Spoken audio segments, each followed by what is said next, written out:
The world is being torn in two. And why is this lackey of American imperialism speaking out?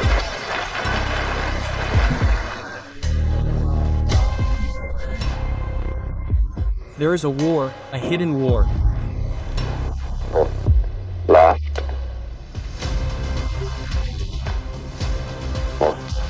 And Not for territory and resources, but for our entire future.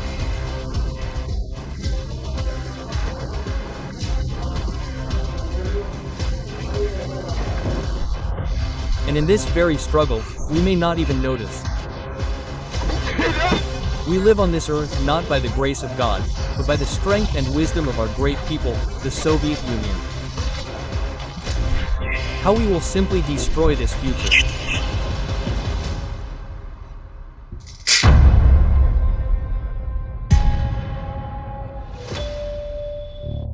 (1953), New York, Brooklyn. A boy delivering newspapers enters a building to sell newspapers. The customers have no small change, only $1. So the boy goes down the stairwell to look for change. The neighbors change the dollar. The boy leaves the building to count his proceeds and notices that something seems wrong with one coin.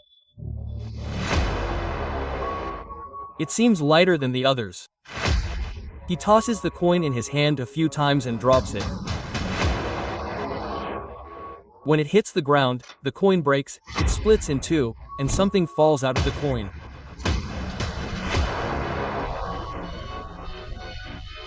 The hollow coin contained some kind of film and a piece of paper with numbers on it.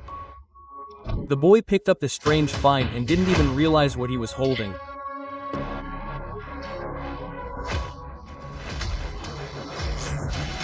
In the hand of the ordinary newspaper delivery boy at that moment was encrypted, top-secret information about the United States nuclear project, knowledge of the very same an atomic bomb, a bomb that the best minds and the planet's leading superpowers were trying to create.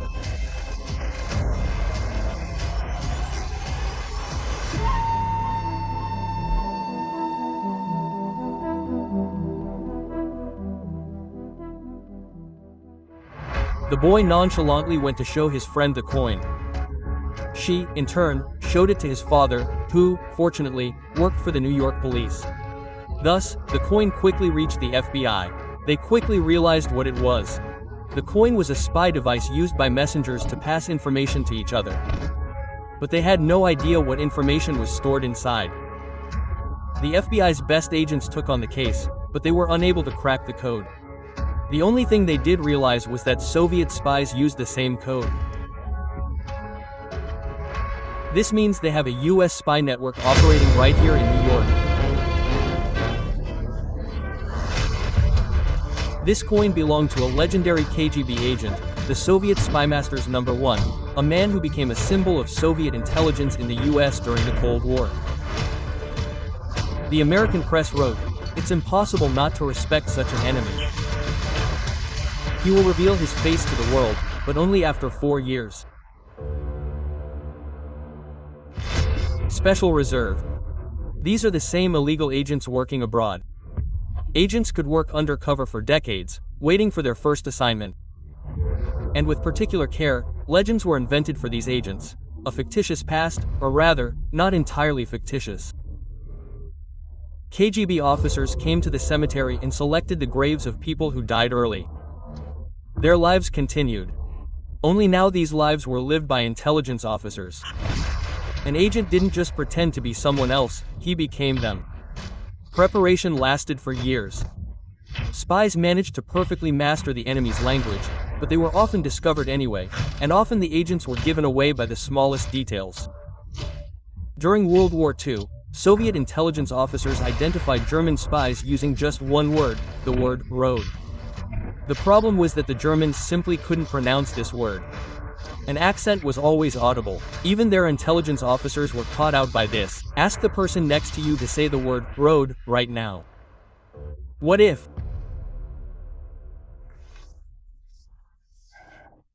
I was asked to say a few words before this painting.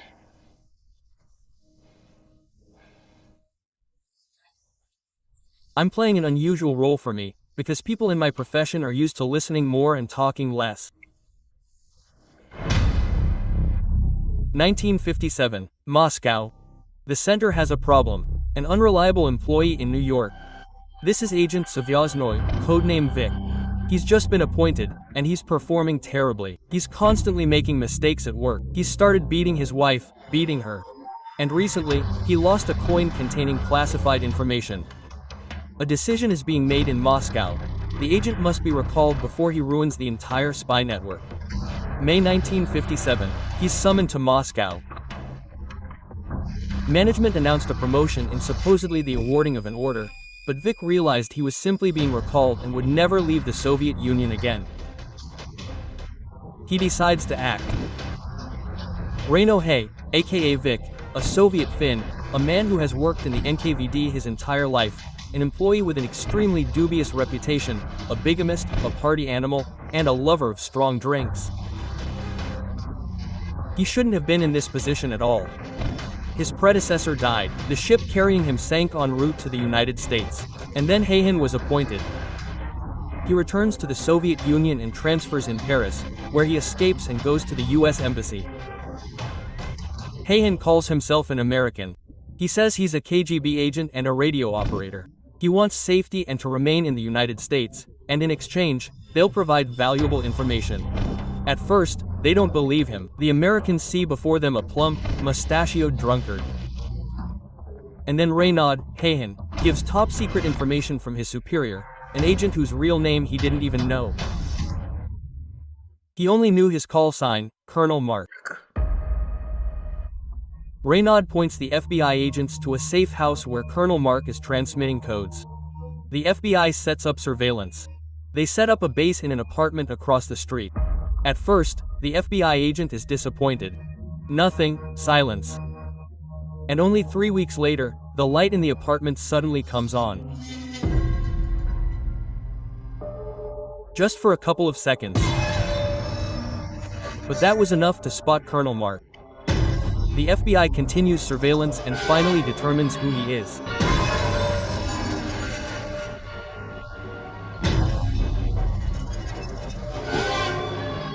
Colonel Mark is Emil Goldfuss, an artist who rents a studio in Brookline. And finally, the FBI decides to make an arrest. Listen more and talk less.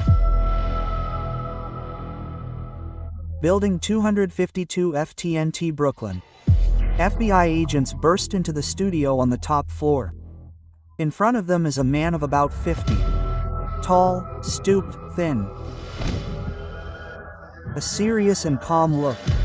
"We know who you are, Colonel Mark. You are under arrest." Silence. The FBI examines the contents of the studio and discovers a lot of things.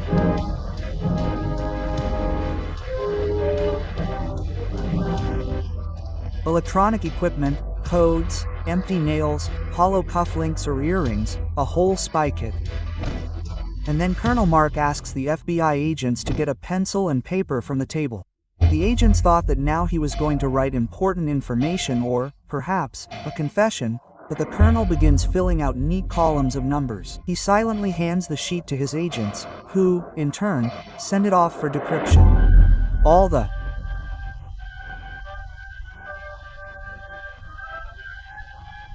newspapers are reporting the same story. In the heart of the United States, in New York City, the Soviet Union's top spy has been captured. Journalists are reporting interviews with neighbors who couldn't imagine that the man from upstairs was a KGB agent.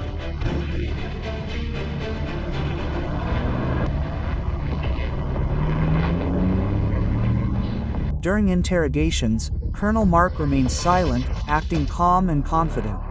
And then, 2 days later, Colonel Mark, aka Emil Goldfuss, reveals his real name. He is Rudolf Abel.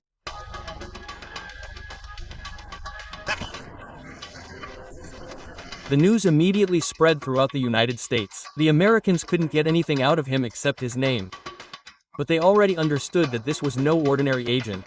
The U.S. attorney declared that Rudolf Abel was the most important Soviet spy ever captured by the United States.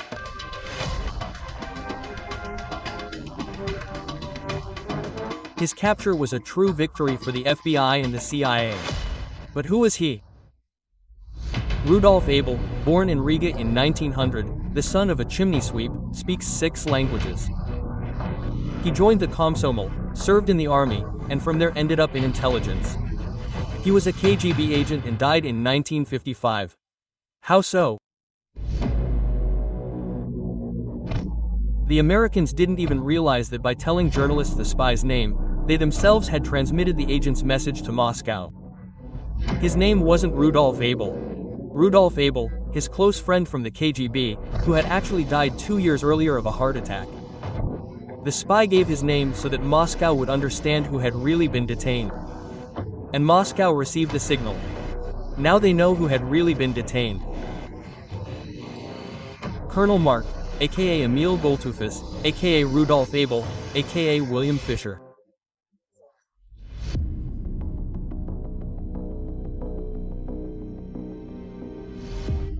During the Cold War, the world's best scientists were recruited to develop various spy devices. The Kiss of Death. Lipstick pistols. They look like an ordinary tube of lipstick, but inside there's a single loaded bullet. Pistols were placed in umbrellas. Cameras were shoved anywhere. Into a pack of cigarettes, in a belt, in a button, in a wristwatch, in rings. The CIA attached cameras to pigeons. They wanted to use the birds to film secret facilities from the air. The specially designed cameras weighed 35 grams. And the birds weren't even trained. The idea was that they could find their way home from anywhere on the planet. To test this, about 100 birds were sent to fly over shipyards in the United States, and the photos came out clear. It's known that in 1976, they wanted to launch pigeons over the shipyards of St. Petersburg. However, whether it worked or not is still classified. And this tube of master keys, like this one, was carried by agents right in their asses. There are also special overhead devices, but I'll show them on my Telegram channel. And I should also mention wiretapping separately. The methods by which intelligence agencies eavesdropped on each other are astounding. In the 90s, the CIA developed Charlie. Here it is. This is the Catfish. It was made to collect underwater signals from enemy ships. It was controlled by remote control. The microphone was in the body, and the propulsion system was in the tail. This is the Buran eavesdropping system. It used an infrared beam to read the vibrations of the glass in the room. Holy! Then they decoded the sounds and, as a result, the words. Another interesting story. In honor of the 20th anniversary of the Arctic Pioneer Camp, the American ambassador was presented with a coat of arms. They jokingly said, "Hang it in your office." And the Americans did just that. They hung it in the office, right in the US Embassy in Moscow. And only 7 years later, a listening device was discovered there. For 7 years, intelligence officers listened in on American conversations. In the 70s, a spy tree stump was found in the Moscow region. The device was disguised as an ordinary tree stump, but it turned out to be picking up signals from a Soviet missile system and transmitting data via satellite to the United States. There is also a system for disguising signal beacons as poop. An agent was walking his dog and scattered dog poop nearby. Poop. And then the planes used these beacons to guide their weapons. So let's clean up after our dogs in the yard. Let's live clean and, as it turns out, safe. Rudolf Abel, aka William Fisher. Well, here we get to his real name. Who is he? William Fisher was born on July 11, 1903, in the small English town of Newcastle-Lenton. The boy's father, an immigrant from Russia, an ethnic German, Heinrich Fischer. He named his son in honor of his favorite poet, William Shakespeare. His mother, Lyudmila Kornieva. William Fisher is a man of 3 nations, Russian, English, and German. He drew well, played the piano and guitar. At the age of 16, he entered a London university. At 22, without finishing college, he went to the Red Army. He served in a radio telegraph regiment and quickly mastered the skill of a radio operator. He became the best among his fellow soldiers. Fisher's talent was noticed. He was the best a radio operator and knew 4 languages. A real find for the KGB. And then he was invited to work in intelligence.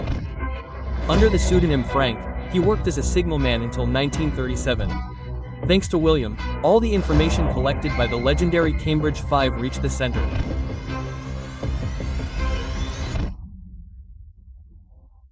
Friends, I must tell you that it seems I have opened Pandora's box, because I began to study the different stories of spies from all over the world and realized that there are so many of them. An incredible number of some crazy stories. I will not talk about the Cambridge 5 now. If you are interested, we will start a column, a spy column, where I will tell individual stories. And now about William Fisher. In 1948, a new mission awaited William. Having received the pseudonym Mark, he went to the United States. Fisher crossed the border disguised as a Lithuanian refugee Andrew Coyotis. He had a slight Baltic accent, at least, so it seemed. Now he is the artist Emil Goldfuss. American counterintelligence officers had no idea that sensitive information was being sent from a small studio in Brooklyn to the USSR. Data on the economy, the movement of military equipment, the military industry, and, most importantly, information on the U.S. atomic project. Williams created two robust intelligence groups that operated not only in the U.S. and Mexico, but also in Brazil and Argentina. His spies were everywhere. Even in Los Alamos itself, in the very military town where Oppenheimer created his nuclear bomb. A man with the code name Perseus worked there. Only decades later was it revealed who was leaking the information to Fisher. It was Ted Hall, a talented young genius involved in weapons development. He didn't take money for leaking information. Fisher convinced him personally. Hall later mentioned that the Soviet transfer of information may have prevented the use of the American bomb in China. Fisher developed an entire system of dead drops from which he discreetly retrieved codes left by agents. Also, Fisher coordinated the activities of sabotage groups based in the United States. In the event of a war between the USSR and the United States, William ordered the saboteurs to strike strategically important targets. There's a restaurant called Accident in Washington, a nice little establishment. And what happened here once saved all of humanity. On October 26, 1962, the Americans stationed their warships around Cuba. They were preparing to stop Soviet ships carrying another batch of nuclear missiles. The Americans were ready to launch the first strike. The Soviet Union stopped its ships. Neither was it going to. The troops of both superpowers were on full combat alert. World War III could begin at any moment. And then Kennedy personally received information. The Soviet Union was ready for negotiations. But there were no official statements about where the signal came from. The information was passed on by ABC journalist John Scully, who was contacted, as the media would later report, by the mysterious Mr. X. A few hours later, the American side sent back to Mr. X the terms for settling the Cuban Missile Conflict. If the Soviet Union removed the missile launcher from Cuba, the United States undertakes to lift the blockade and promises not to carry out any further military or other hostile actions against Cuba. Now a signal is being sent to Moscow. The American side is ready for negotiations and is proposing a settlement plan. Where is this signal coming from? Officials have not been in touch. The signal came from Soviet intelligence agent Alexander Fiklasov. October 26, 1962. The most tense moment of the Cuban Missile Crisis. Time was counted not in hours, but in minutes. And at that very moment, two people meet in the accidental restaurant 2 blocks from the White House. ABC journalist John Scully, who was on friendly terms with representatives of the Kennedy clan, and Alexander Fomin, who knew this very well. He is an employee of the Soviet embassy. And Fomin is not his real name, the real Fiklasov. And he is a KGB agent. He is not authorized to negotiate. This is his personal initiative. What will this war start because of, Alexander? Because of mutual fear. John, Cuba fears an American invasion, and the US missile attack from Cuba. According to Scully, Fiklasov then proposed a solution. Perhaps there is a way out. What do you think of a proposal in which we promise to remove our missiles under United Nations supervision? Scully replied that he didn't know, but would try to find out. After these words, they ate in complete silence. Scully later recalled that Fiklasov was so lost in thought that he accidentally took crab cakes from Cali, while he, in turn, got the pork chop that Petris had ordered. The international situation was tense, and he decided not to dwell on it. When Kennedy's reply arrived, the intelligence officer went to the ambassador. However, the ambassador refused to forward this information to Moscow, claiming that the embassy was not authorized to conduct such serious negotiations. At his own risk, Alexander himself sent the encrypted message to Moscow. Thus, it very quickly reached Nikita Khrushchev, and only then did serious negotiations begin between the leaders of the two countries. These negotiations continued for several days. They met several more times. And then an agreement was finally reached, which marked the end of the Cuban Missile Crisis. This is how a Soviet spy and an American journalist essentially saved the world from a nuclear apocalypse. They reached an agreement when politicians couldn't. And in the Occidental restaurant, a commemorative plaque still hangs over that very table. At this spot, during the tense period of the Cuban Missile Crisis, the mysterious Russian Mr. X conveyed the proposal to remove the missiles from the Cuban Missile Crisis to ABC correspondent John Scully. This meeting served to eliminate the threat of nuclear war. In 1957, Fisher began to notice that the behavior of radio operator Kekinen was beginning to leave much to be desired. He constantly telegraphed the center that Kekinen should be recalled before he destroyed the entire spy network. And then the radio operator disappeared. Fisher knew that this was no accident, and he guessed that he would soon be detained. He went to his safe house to destroy all the evidence. Without turning on the light, he found all the hiding places, but something else was his undoing. In this apartment, he kept a small pencil case with microfilm, and on the film were letters from his wife. He hadn't destroyed them earlier because, while working undercover, he dreamed of returning to his family. Fisher carefully took out the pencil case and suddenly dropped it. In the dark room, he began rummaging around the floor, looking for the pencil case, but he was unsuccessful. Leaving letters on the floor like that was absolutely unacceptable. And then he decided to turn on the light for just a few seconds. But that was enough for the Americans to spot him. When they broke into his room in the morning, he asked for a pencil and a piece of paper. Fisher began writing numbers in neat columns. When FBI agents deciphered the code, they realized it was just a mathematical puzzle. It contained no information. So why did Fisher write it? While writing, he allegedly broke the pencil and discreetly removed the microfilm from it. It was another spy's hiding place. Then he threw the microfilm into the toilet. Thus, he destroyed the secret radiogram right in front of the American counterintelligence agents. Everything Abel did, he did out of conviction, not for money. "I wish we had 3 or 4 people like Abel in Moscow," said former CIA chief Alan Dulles. The trial began, which riveted the eyes of all Americans. They were interested in finally seeing the face of the enemy. The enemy that they had so greatly frightened, and this face was calm and silent. The prosecution insisted on the death penalty. James Donovan became the lawyer for Rudolph Abel, or William Fisher. Why him? Donovan was a man of principle. "We are a free country, and any person, even if he came here with the goal of destroying us, should be provided with the best possible lawyer." Donovan himself was a former intelligence officer. He understood the whole context perfectly well, and he also understood that he and all his friends could at any moment find themselves in William Fisher's place. Lawyer, he created several significant obstacles for the prosecution. First, he targeted Kekinen. Here's a short newspaper article describing Kehinen's appearance in court. Last week, a plump, mustachioed 37-year-old man squeezed his bulk into the witness chair and slowly scanned the faces before him. Reino Kekinen, testifying for the prosecution, told the court that he came to the United States 5 years ago as a Soviet spy. His boss, Kekinen, pointed a plump finger at a blank-faced man in the dock, Colonel Rudolph Ivanovich Abel, 55, a painter of modest talent who was captured by the FBI last summer and is accused of being the #1 Russian spy in the United States. The defense attorney skillfully manipulated images. The jury was also greatly influenced by the defendant's demeanor in court. He was calm, friendly, and even joked frequently. He showed emotion only once in the courtroom.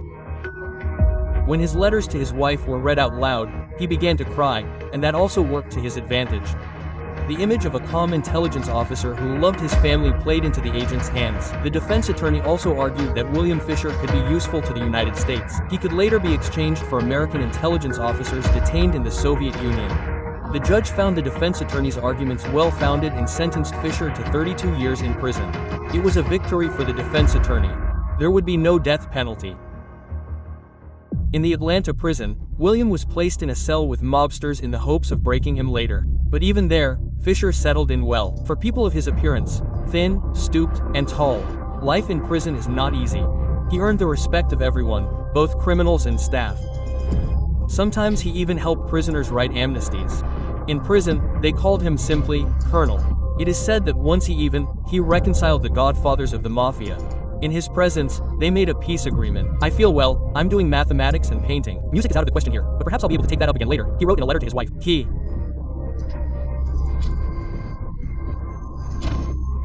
painted this drawing right in prison, depicting the cell he was in. 1960. Brussels. An innovative invention is presented at the International Automobile Exhibition. A car alarm with a blocking device. At the end of the exhibition, it receives the main gold medal. And the name of Gordon Lonsdale, a talented British businessman of Canadian origin, thunders throughout Europe. Queen Elizabeth II of England herself granted Gordon the title of Sir. At that time, she did not yet know that Lonsdale was a Soviet intelligence officer, a spy, whose real name was Conan the Young. During the Cold War, the USSR urgently needed illegal agents in England. Having received the pseudonym Ben, the young man was supposed to travel to England via Canada. According to legend, his name is now Gordon Lonsdale. The name was not chosen by chance. Such a man actually lived, but died in 1943 under unclear circumstances. Having found himself in Canada, Conan quickly settled into the role of a calculating young man concerned only with money. Upon arriving in England, he decided to go into business, not so much for profit as to justify his continued stay in the country. He soon acquired several record jukeboxes. Initially, the business was unprofitable, covered by KGB funds. Conan soon took a director's position at the very company where he bought the jukeboxes. He didn't neglect his work either. He sent 17,000 pages of classified documents to Moscow. Among them were data on anti-submarine defense, cryptography, acoustic systems, port defense, the technical condition of the British fleet, and even biological weapons. In 1959, one of his employees asked him to evaluate his father's invention, a car alarm with a lock. Conan liked the idea. He found sponsors and set up production. He presented his inventions at an exhibition in Brussels and immediately received the main award. After that, the alarm business quickly took off. Queen Elizabeth II was so impressed with the invention that she bestowed the title of Sir George on the Soviet intelligence officer. Imagine how deep the intelligence network worked and how deeply the intelligence agents penetrated. Connor was ultimately exposed and caught. He refused to testify because he knew he could not avoid prison. His main goal then was to find out as much as possible about the British intelligence apparatus, which would inevitably be revealed at the trial. I believed, and still believe, that an intelligence officer should remain an intelligence officer even in the dock, and in the courtroom, he should continue to work. I had to create situations in which British counterintelligence would reveal what it really knew and what it didn't know about us. I largely succeeded. He was sentenced to 25 years, but he only served 3. In April 1964, he was exchanged for a British spy. 1960. USSR, Ural Mountains. Air defenses spotted an aircraft. Command orders it shot down. It was an American U-2 reconnaissance plane. Pilot Guy Powers manages to eject. He is detained.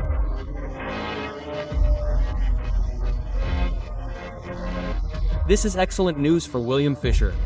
Exchange negotiations begin.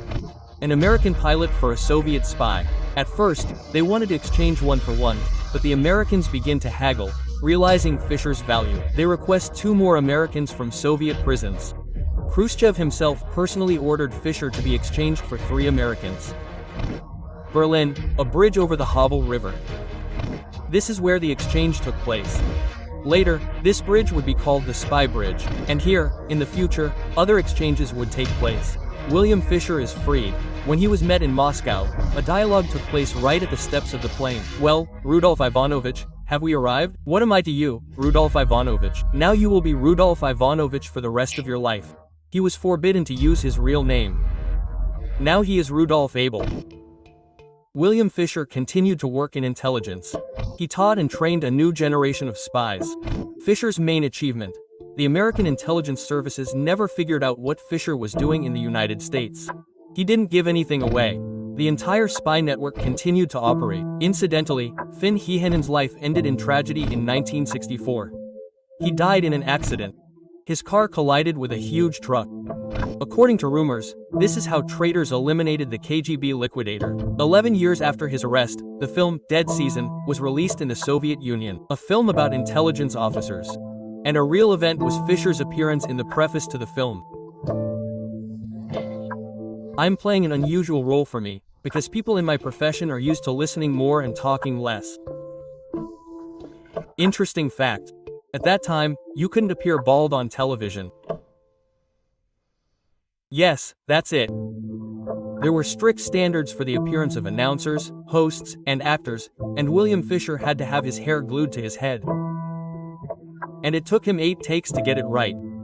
Also funny, the #1 Soviet spy, who changed the course of the Cold War, couldn't get it right on the first take. The intelligence officer died of lung cancer at 68. They say he still spoke English even when unconscious. His daughter said she wouldn't attend his funeral if his tombstone wasn't his real name. So it was decided to bury him under 2 names: Abel Fisher. Thanks for watching. Like and comment. New story coming soon. Peace.